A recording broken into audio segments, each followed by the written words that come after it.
गुरुदत्त कहते हैं जब एक योगी उसको भी छोड़ देता है, चेतना को भी, तब वो सत्य के पास पहुंचता है। कहते हैं ईश्वर से एक होना, इसी को योग कहते हैं। और जब हम ईश्वर के साथ यूनाइट हो जाते हैं, एक हो जाते हैं, दोनों गायब हो जाते हैं।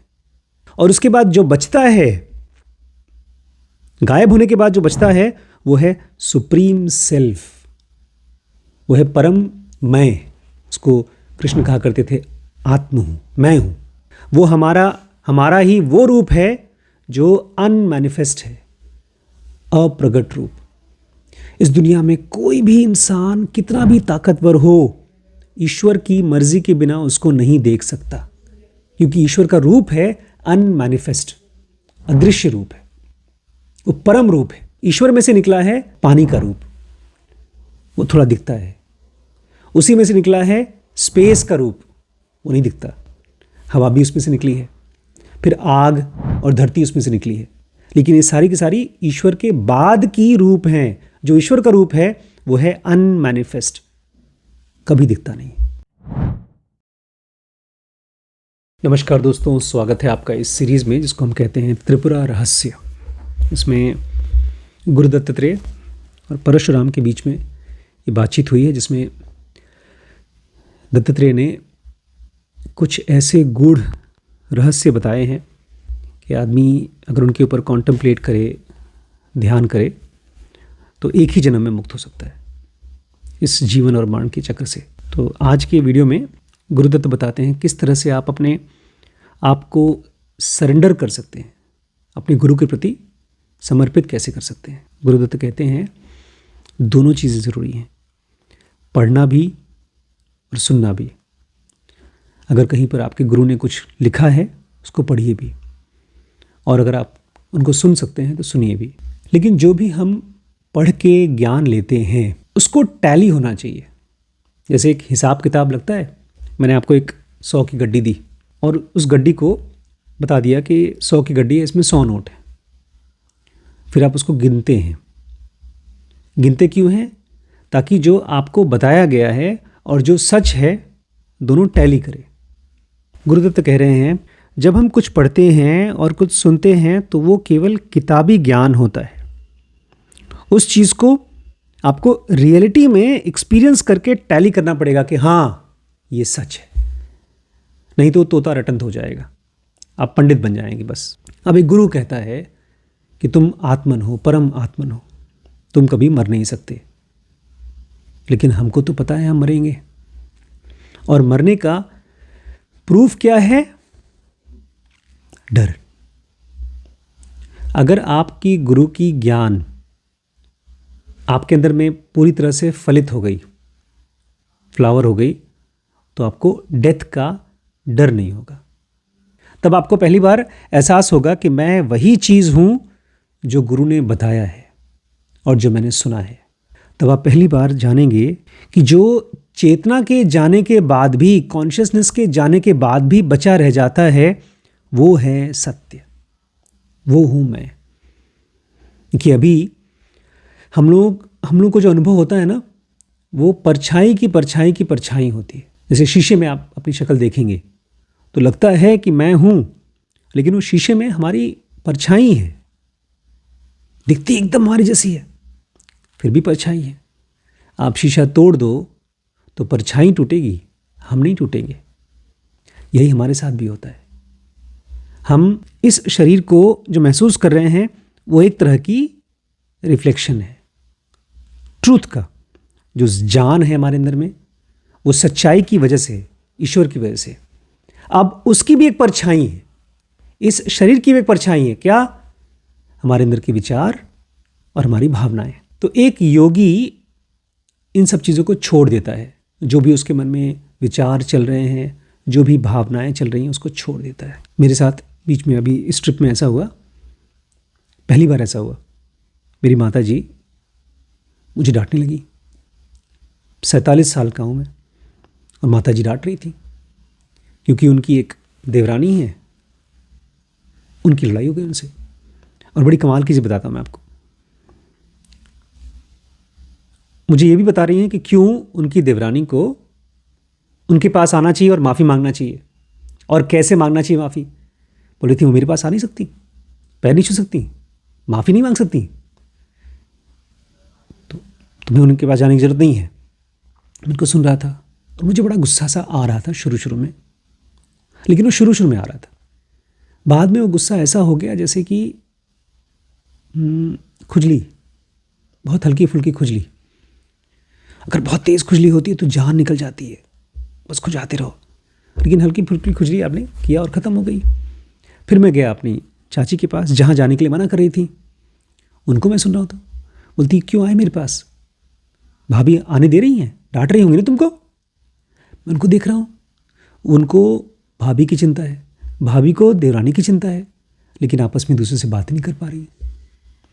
वो इनसे माफ़ी मंगवाना चाहती हैं, ये उनसे माफ़ी मांगना चाहती हैं, लेकिन ये लोग मिल नहीं पा रहे, बात नहीं कर पा रहे दूसरे से। क्यों? क्योंकि ये लोग रियलिटी को छोड़ करके रिफ्लेक्शन और उसका रिफ्लेक्शन, एक तो शरीर मैं आपसे अलग हूँ, ये एक झूठ है। उसके बाद दूसरा झूठ ये है कि मेरे विचार आपके विचार से अलग है। और जो आदमी केवल विचारों को और भावनाओं को पकड़ता है वो झूठ के साथ है। गुरुदत्त कहते हैं मैंने क्या किया, छोड़ दिया, मेरे मन में जो विचार चल रहे थे छोड़ दिया, जो मेरी चाची बोल रही हैं उसको भी, जो मेरी माँ बोल रही हैं दोनों को, और मैं आराम से मुक्त बैठा हुआ था, मुस्कुरा रहा था, मैं दोनों को देखकर मुस्कुरा रहा था। जब आप किसी विचार को और किसी भावना को छोड़ देते हैं, उसके बाद भी अगर कुछ बचता है तो वो आपके सत्य के पास है। लेकिन यहाँ तो एक लेवल और आगे जाते हैं। ये विचार और भावनाएं हमारी चेतना में चलती हैं। विचार जैसे पानी में मछली चलती है, ऐसे ही विचार हमारे चेतना में चलते हैं। तो जब आप उस चेतना को भी छोड़ देते हैं, बोलते हैं मुझे ये भी नहीं चाहिए, ये भी मैं नहीं हूं, तब आप सत्य के पास पहुंचते हैं। बिकॉज जो भी चीज़ अनुभव हो सकती है वो आती है, रहती है, जाती है। गुरुदत्त कहते हैं जब एक योगी उसको भी छोड़ देता है, चेतना को भी, तब वो सत्य के पास पहुंचता है।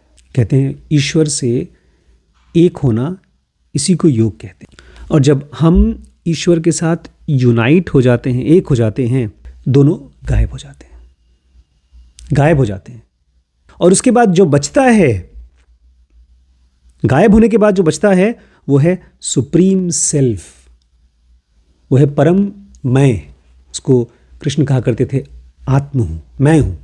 वो हमारा ही वो रूप है जो अनमैनिफेस्ट है, अप्रगट रूप। इस दुनिया में कोई भी इंसान कितना भी ताकतवर हो, ईश्वर की मर्जी के बिना उसको नहीं देख सकता, क्योंकि ईश्वर का रूप है अनमैनिफेस्ट, अदृश्य रूप है, वो परम रूप है। ईश्वर में से निकला है पानी का रूप, वो थोड़ा दिखता है। उसी में से निकला है स्पेस का रूप, वो नहीं दिखता। हवा भी उसमें से निकली है, फिर आग और धरती उसमें से निकली है। लेकिन ये सारी की सारी ईश्वर के बाद की रूप हैं। जो ईश्वर का रूप है वो है अनमैनिफेस्ट, कभी दिखता नहीं। वहाँ हम तब पहुँचते हैं जब हम चेतना को भी छोड़ देते हैं। जो विचार चल रहा है उसको बोल देते हैं ये मैं नहीं हूँ, ये विचार है, मैं नहीं। और जो आदमी ऐसा करता है वो आदमी परेशान भी नहीं होता, वो दुखी भी नहीं होता, क्योंकि मेरे मन में अगर मान लीजिए ये विचार चल रहा है कि ये आदमी मेरा दुश्मन है, ये विचार है, विचार छोड़ दिया तो दुश्मनी खत्म। गुरुदत्त कहते हैं शरीर है प्रकृति और इसके अंदर जो मालिक है वो है पुरुष। प्रकृति और पुरुष, जो करता है, काम धाम करता है, उसको तो बोलते हैं प्रकृति। लेकिन हमारे अंदर का जो पुरुष है वो आराम से बैठ करके बस देखता है, कुछ करता वर्ता नहीं है। अब सुनिए, अगर आपको ध्यान सीखना है तो कहते हैं आपके शरीर में दो चीज़ हैं, प्रकृति और पुरुष। प्रकृति करती है, मूव करती है, हिलती डुलती है, और पुरुष आराम से बैठा रहता है। तो देखा जाए तो हमारे अंदर में जो प्राण है, जो सांस है, वो तो हो गई प्रकृति, और जो सांस को देखने वाला साइलेंट शांत रूप से बैठा हुआ है हमारे अंदर में, वो हो गया पुरुष। अब सीक्रेट बताते हैं, ये दोनों रूप जो एनर्जी के हैं, प्राण और पुरुष, ये दोनों एक दूसरे से अलग अलग नहीं है, ये दोनों सेपरेट नहीं है, क्योंकि इन दोनों एनर्जीज़ का कोई रूप नहीं है।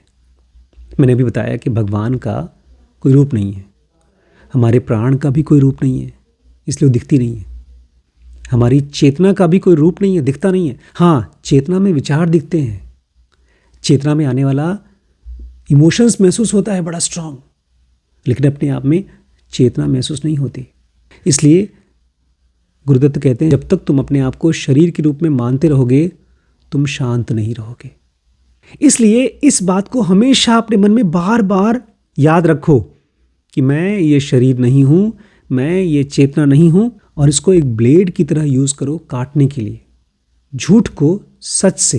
क्योंकि मन बार बार झूठ में फंसेगा, वो मानेगा कि मैं शरीर हूँ, और इसलिए दुनिया में आता रहेगा। कहते हैं हर सेकंड तुम्हारा मन इस आदत में होना चाहिए, कैंची की तरह काटे कि मैं क्या हूँ और क्या नहीं हूँ। जो भी चीज़ मुझे डिस्टर्ब कर सकती है, मैं वो नहीं हूँ। इस तरह से बार बार अपने आप को डिस्क्रिमिनेट कॉन्स्टेंटली अलग करते रहो झूठ से। और जिस इंसान को प्रकृति और पुरुष के बीच में अंतर पता चल जाता है, ये दुनिया मेरी प्रकृति है, मैं नहीं हूँ, वो आदमी आज़ाद हो जाता है। जिसको लगता है नहीं यही मैं हूँ, ये शरीर मैं हूँ, ये घर मैं हूँ, ये दुनिया मैं हूँ, वो आज़ाद नहीं हो पाता। जो आदमी प्रकृति और पुरुष को अलग अलग देख पाता है, वो मुक्त हो जाता है। शरीर में भगवान अपने आप को एक्सपीरियंस कर रहे हैं आई एम के रूप में, मैं हूँ। इस रूप में भगवान अपने आप को इस शरीर में अनुभव कर रहे हैं। देखिए, अगर मेरे मन में ये बात आ रही है कि मैं गरीब हूँ, तो ये थोड़ा सा झूठ हो गया। इसमें से गरीब निकाल दो, क्योंकि गरीब आज हूँ कल नहीं होगा, तो अस्थाई है। जैसे सपना अस्थाई है, हम सपना देखते हैं उसको झूठ बोलते हैं। क्यों? क्योंकि रात को था, सुबह नहीं है। तो अभी मैं गरीब हूँ, कल गरीब नहीं रहूँगा। अभी मैं जवान हूँ, मैं बूढ़ा नहीं रहूँगा। अभी मैं दुखी हूँ, मैं दुखी नहीं रहूँगा। तो जो भी चीज़ भविष्य में ख़त्म हो जाएगी, उसको अपने में से निकाल दो, तो भगवान का एक्सपीरियंस बच जाएगा। मैं हूँ ये, मैं गरीब हूँ, उसमें से गरीब निकाल दो। मैं दुखी हूँ, उसको निकाल दो।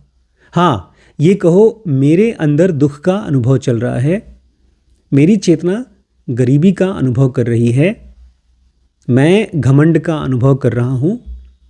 इस तरह से अपने पन में से, मैं पन में से बाहर की चीज़ निकाल दो, वो आपका भगवान का एक्सपीरियंस होगा। जब ये चीज़ हमारी कन्विक्शन बन जाती है, एकदम परम भरोसा, तब ये सच हो जाता है। और फिर गुरुदत्त कहते हैं अपने आप को अपने प्राण के साथ सरेंडर करो। हम लोग बनारस गए थे इस बार, फिर से गंगा जी की आरती देखी, जैसे पिछली बार गए थे। अमन गया था, बहुत खुश था। मंदिर नहीं गए, इस बार मंदिर नहीं गए थे। कुछ टाइम के बाद हम लोग सोच रहे थे इतनी भीड़ भड़का है, चले वापस चलते हैं। लोग अपने आप को बड़ा समर्पित कर रहे थे गंगा जी को, मंदिर को। लेकिन सचमुच का जो समर्पण है, वो है अपने अंदर में जो अरूप है उसको समर्पित कर पाना। गुरुदत्त कहते हैं अपने आप को प्राण को समर्पित करो। मतलब जो तुम्हारे अंदर में प्राण बाहर जा रही है, बाहर आ रही है, सांस के अंदर प्राण जाती है, बाहर जा रही है, बाहर आ रही है, उसको महसूस करो और ये मानो कि ये मुझे ले जाएगा मेरे अंदर के ईश्वर तक। और इस तरह से हमारा जो इस शरीर के साथ में आइडेंटिफिकेशन है, मतलब जुड़ाव, जो इस शरीर के साथ जुड़ाव है, वो ख़त्म हो जाएगा। अगर हम प्राण के साथ में रहें, उसको बाहर जाते समय, अंदर आते समय, बाहर जाते समय, अंदर आते समय, अचानक से हम शरीर से अलग हो जाएंगे। ऐसा मैं कम से कम 50 बार अनुभव कर चुका हूँ।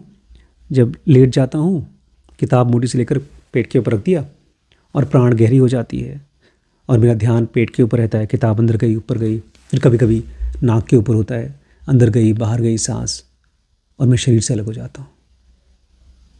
शरीर से हमारा जुड़ाव टूट जाता है। मौत नहीं होती, खाली जुड़ाव टूट जाता है। गुरुदत्त कहते हैं जो आदमी को प्राण की शक्तियों के बारे में पता है, वही ज्ञानी है। लोग प्राण को अनुभव तो करते हैं, लोग लेते हैं प्राण, सांस लेते हैं, लेकिन उसकी शक्ति का लोगों को एहसास नहीं कि यही तुम्हारा दरवाज़ा है शरीर से भी अलग होने का। इसलिए कहते हैं आदमी का प्राण छूट गया, लेकिन वो अपने कंट्रोल में नहीं होता। हम उसको यूज़ नहीं कर पाते। और जो आदमी प्राण को सरेंडर करता है उसका ध्यान 24 घंटे चलता रहता है। वो जब भी किसी भी चीज़ के बारे में परेशान होता है तुरंत आ जाता है प्राण पे। इसलिए बहुत से डॉक्टर्स बोलते हैं अगर परेशान हो तो लंबी लंबी सांस लो। लेकिन जो आदमी 24 घंटे अपनी सांस के ऊपर ध्यान देता है उसका परेशान होने का कोई मतलब नहीं होता। 24 घंटे वो ध्यान कर रहा है। गुरुदत्त कहते हैं तुम्हारे अंदर जो ये प्राण आती है उसके सोर्स पर कॉन्सेंट्रेट करो। मतलब जब हम सांस अंदर ले रहे हैं तो एक सोर्स है जहाँ से आई है ये प्राण, उसी से निकली है, उसके ऊपर ध्यान दो। ये शक्ति निकली कहाँ से है उसके ऊपर ध्यान दो। वही तुम्हारा सेल्फ है, ये तुम्हें वहाँ ले जाएगी। उसी से ध्यान होती है। जो प्राण तुमको अपने सोर्स तक ले जाएगा वही ध्यान कराती है। और उस ध्यान का असर क्या होता है? एक ऐसा पीस, शांति जो ख़त्म ही नहीं होती, डिस्टर्ब ही नहीं होती।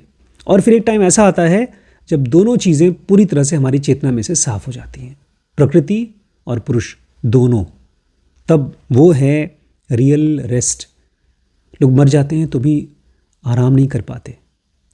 अभी कोई आदमी मजाक मजाक में कह रहा था बैंक में मुझसे, मैंने उससे कहा कि यार बैंक में हो तुम्हारी तो बड़ी अच्छी नौकरी है, नोट ही गिनो दिन भर आराम से। तो हंसने लगा, बोलता है मुर्दा ही जानता है कब्र का क्या असर है, मुर्दा ही जानता है, ऐसा कुछ बोला उसने। सच पूछिए तो जो भी आदमी मर जाते हैं वो भी शांत नहीं होते, क्योंकि उनकी चेतना उनके साथ ही जाती है। विचार चलते रहते हैं, मोह सब चलता रहता है। कह रहे हैं जिसके मन में से प्रकृति, बाहर की सारी चीज़ों का विचार, उनके लिए इमोशन ख़त्म हो जाता है, वही सचमुच में शांत होता है, मुक्त होता है। जब आप ध्यान कर पाएंगे तब आपके अंदर में ये चीज़ पूरी तरह से खो जाएगी। I am so and so, मैं ये हूँ और मैं ये नहीं हूँ, ये मुझे होना है, ये मुझे होना था, ऐसा क्यों नहीं हुआ मेरे साथ, वो सब खत्म हो जाता है। ये सब शोर है जो हमारे मन में चल रहा है। जैसे ही प्राण के साथ रहते रहेंगे तो ख़त्म हो जाता है। और गुरुदत्त कहते हैं अगर तुम चाहते हो कि ये ध्यान तुम्हारे लिए सफल हो सके तो इसके प्रति ईमानदार हो। रोज़ आओ इसके पास, जैसे रोज़ मंदिर जाते हो, रोज़ नहाते धोते हो, ऐसे इसके साथ रोज़ कुछ न कुछ समय दो। अपने अंदर के ईश्वर, अपने अंदर के सेल्फ को ध्यान दो और वहाँ तक जाने के लिए प्राण का सहारा लो। बड़े अच्छे से लिखा है,